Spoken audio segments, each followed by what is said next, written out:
కోర్టులు చాలా బాగుండాలంటే అందులో జడ్జిమెంట్లు బాగుండాలి. ఈ కోర్టు బాగుండడానికి కారణం నాని గారి జడ్జిమెంట్ అంతే.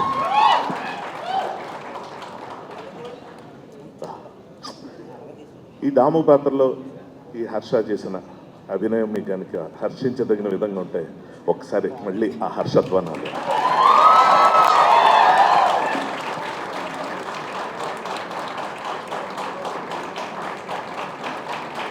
బా ఎంతకన్నా బ్యాక్గ్రౌండ్ మ్యూజిక్ ఏముంది. ఈ చెప్పట్లే కదరా ఆకలికి ఉన్న కళాకారుడికి పంచపక్ష పరిమాణాలు. ఎంత గొప్ప మాట అది. కీర్తిశేషులు అన్న నాటకంలో మురారి అన్న క్యారెక్టరు ఈ మాట చెప్పడం చిన్నప్పుడు ఇప్పుడు నాటకాల్లో చూశాను. తర్వాత యాక్టర్ని అయిన తర్వాత గుర్తింపు అవకాశం అన్నది ఇండస్ట్రీలోకి వచ్చే వాళ్ళకి ఎంత ఇంపార్టెంటో అలాగే సక్సెస్ గుర్తింపు ఈ రెండు అంతకన్నా ఎక్కువ ఇంపార్టెంట్. సో ఫస్ట్ థింగ్, ఒకసారి స్టేజ్ మీదకి ఒక సినిమా ఆడియో ఫంక్షన్ సందర్భంగా ఓ ప్రీ రిలీజ్ ఈవెంట్, అప్పుడు ఆడియో రిలీజ్ ఉండేది. సో ఆడియో రిలీజ్ ఈవెంట్కి నేను వెళ్ళాను, దానికి రైటర్ని. సో అక్కడ కూర్చున్నాను దూరంగా, ముందు రోజులు ఎప్పుడు కూర్చోను అంటే అది ఇంకోలా కాదు, టీంతో ఉంటే బాగుంటుంది కదా. అరవచ్చు అదే ఏదో సౌండ్ చేశారు, ఏంటది ఎలా అది. ఇంకా మీరు ఎవరు ఆ సినిమా చూడలేదు, మన సినిమా అని అర్థమైంది. ఒకసారి చూడండి. హీరో చెల్లి వచ్చి స్పీచ్ ఇచ్చినప్పుడు కూడా అరుస్తున్నారు, జాగ్రత్త, అది కూడా అట్రాక్ట్ చేస్తుందో తెలియదు. అదే ఆ సౌండే నెక్స్ట్ ఆడియో ఫంక్షన్లో కట్ ఫోన్ బయట తీయడానికి కారణం ఉంది. సరే, సో ఆ ఫంక్షన్కి వెళ్ళినప్పుడు ఏమైందంటే నన్ను హీరో పేరు కూడా చెప్పేస్తాను, తప్పేం లేదు, నితిన్. సో తనకి డైలాగ్ రైటర్ నేను. ఆ సినిమా ఫంక్షన్లో అందరినీ పిలుస్తూ హర్షవర్ధన్ కూడా రావాలని నా లిస్ట్ చదివి అందరి పేర్లు చెప్తుంటే నేను లేచి అక్కడి నుంచి వస్తున్న లోపు ఇక్కడి నుంచి ఒక వ్యక్తి వచ్చేసాడు. అతని పేరు కూడా హర్షవర్ధనే, అతని యాక్టర్ హర్షవర్ధన్ అని. నేను టక్మన్ ఇప్పుడు నేను వెళ్ళకూడదని అయిపోయాను. ఆ తర్వాత మళ్ళీ ఇంకోసారి నా పేరు రాలా, అంటే నేను రాలేదన్న విషయం కూడా నితిన్ రిజిస్టర్ అవ్వాలి. హర్ట్ డైలాగ్ రైటర్ని మర్చిపోయాడు హీరో, అంతే ఇలాగే ఉంటాయి అనుకుని వెళ్ళిపోయాను. ఆ తర్వాత బయటకు వెళ్తాం. ఏంటి ఎక్కడికి వెళ్ళిపోయావు, నువ్వు రాలేదేంటి అంటే పిలవాలి కదా, పిలవకుండా ఎలా వస్తామని వచ్చిన కమల్ హాసన్ కూని ఇవన్నీ స్టార్ట్. తను చాలా ఎమోషనల్గా సారీ అంటాడు అనుకున్నా. ఇలా కింద నుంచి మీద చూసి నువ్వు స్టేజ్ మీద మాట్లాడే రోజు వస్తుంది, ఆ రోజు నీకు తెలుస్తుంది ఏమేమి గుర్తుంటాయో ఏమేమి గుర్తుండవో అని చెప్పి అప్పుడు కింద ఆ మాట ఎందుకు అన్నాను, అరే వాళ్ళ పేరు ఎందుకు చెప్పలేదు, ఇలాగ నీకు అనిపించకపోతే అంటే నేను అలాంటి వాడిని కాదు, బస్సు అందరిని గుర్తుపెట్టుకుంటా అనుకున్నా. ఆ తర్వాత నుంచి సక్సెస్ రావడం మొదలుపెట్టింది. ఆ సినిమా పెద్ద హిట్. ఆ సినిమా గుండె జారికి వెళ్ళంతైంది. ఆ సినిమా హిట్ అయిన దగ్గర నుంచి నాకు ఇలా స్టేజ్ మీద మాట్లాడే అవకాశాలు వచ్చినప్పుడు అంతా నేను చాలా కాన్ఫిడెంట్ కింద విజయ్ చెప్పినట్టు అంతకుముందు ప్రాక్టీస్లు ఏంటి, అసలు బ్యాక్గ్రౌండ్ మ్యూజిక్లు చప్పట్లు కూడా ఊహించుకొని వచ్చేవాడిని పైకి. ఇక్కడికి వచ్చాక మొత్తం తుస్సు గాలి ఏదో మొదలు పెట్టిపోయి ఎక్కడో స్టార్ట్ చేసేవాడిని, ఫినిష్ అయిపోయింది. ఆ తర్వాత కింద దిగిన తర్వాత అదే అర్థమైంది, ఏంటిది ఇలా చేశాను, చాలా ఇంపార్టెంట్ పేర్లు మర్చిపోయినాయి. అది మనం చెప్పకపోతే వాళ్ళు గుర్తింపులు రావని కాదు, నాని గారి గురించి ప్రియదర్శి గురించి వాళ్ళు నేను చెప్పాలా కాదు, మన ఫీలింగ్స్ అంటే ఎక్స్ప్రెస్ చేయాలి. ఇది ఈ స్టేజ్ మీద మాట్లాడడం వెనకాల ఉన్న ముఖ్యమైన ఉద్దేశం.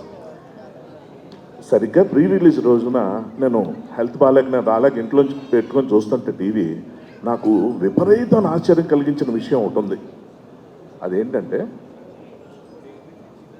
జగదీష్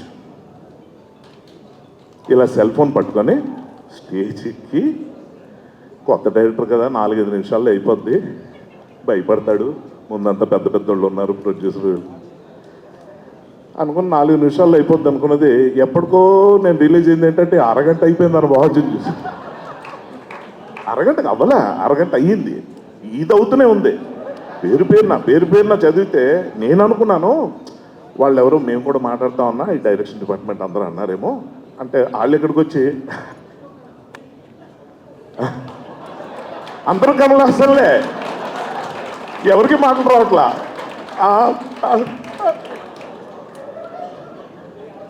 చూసా అంటే ప్రిపేర్ కూడా అవ్వలేదు వీళ్ళు, అయినా స్టేజ్ మీదకి వచ్చారు అని కొంచెం నేను కూడా ఏమైనా ఎక్కువ ఆవేశపడ్డాడు ఈ అబ్బాయి అనుకున్నాను.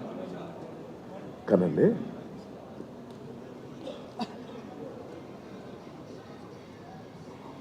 మూల స్తంభాలు అంటాం, మూల పురుషులు అంటాం, మూల కారకులు అంటాం.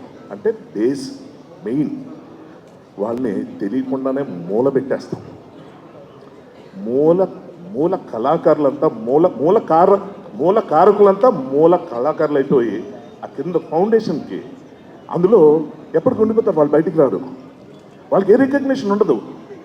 నేను పలానా ఫంక్షన్లో నితిన్ నా పేరు చెప్పలేదని చాలా హర్ట్ అయిపోయి నేను వెళ్ళిపోతే నేను ఒక యాక్టర్ని, ఎక్కడికి వెళ్ళినా నన్ను గుర్తుపడతారు. ఇవాళ మీడియా వాళ్ళు డైరెక్టర్లు గుర్తుపడుతున్నారు, కానీ మిగిలిన వాళ్ళని ఎవరు గుర్తుపడుతున్నారు? మ్యూజిక్ డైరెక్టర్ ఎంతమంది తెలుసు? విజయన్ బయట చూస్తే ఎంతమంది గుర్తుపడతారు? మాట వరుస చెప్తున్నా. ఇలాంటి వాళ్ళు ఇటువంటి స్టేజ్ మీద పరిచయం చేస్తూ వాళ్ళకంటూ గుర్తింపు ఇవ్వడం అన్నది ఏదైతే ఉందో, ఇంతకన్నా గొప్ప సంస్కారం ఎక్కడుంటుంది?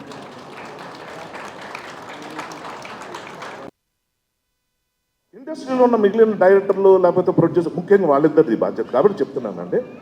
వాళ్ళు ఎందుకు చేయలేదు అని మాట్లాడడం ఇక్కడ అప్రస్తుతం, కొంచెం అనారోగ్యకరం కాబట్టి అది నేను చెప్పట్లేదు. కానీ కొత్త డైరెక్టర్ అనుకున్న ఈ పిల్లాడికి ఈ సంస్కారం ఎలా వచ్చింది, అది క్వశ్చన్ ఇక్కడ.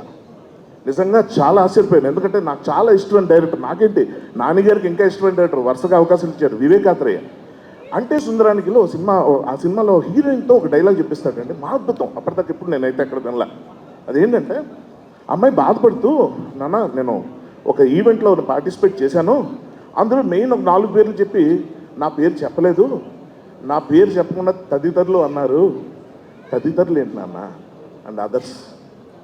అలాగే డైరెక్షన్ డిపార్ట్మెంట్ ఎన్ టైటిల్స్ వచ్చేటప్పుడు ఆ స్క్రోలింగ్ సర్రని వెళ్ళిపోతుంటాయి, వాడి పేరు వాడే చదువుకోలేడు అందులో. అటువంటి గుర్తింపుకు నోచుకొని వాళ్ళందరూ పడే వేదన ఆ వివేకాత్రేయ చెప్పే డైలాగ్లో, తదితరులు అన్న దాంట్లో నిజంగా ఎంత పెయిన్ ఉంటుందో. మనం సాధారణంగా సినిమా ఇండస్ట్రీ అంటే మనం అనుకుంటాం, వన్ ఛాన్స్, ఒక్క అవకాశం అనుకుంటాం. ఒక్క అవకాశం ఎవరికోరికి ఎప్పుడోసారి వచ్చేస్తుంది. అవకాశం రావడం ప్రాబ్లం కాకపోవచ్చు, అంటే వచ్చే వాళ్ళ సంగతి చెప్తున్నాను. అవి వచ్చిన వాళ్ళు గుర్తింపు ఎక్కడి నుంచి వస్తుంది, సక్సెస్ ఎక్కడి నుంచి వస్తుంది?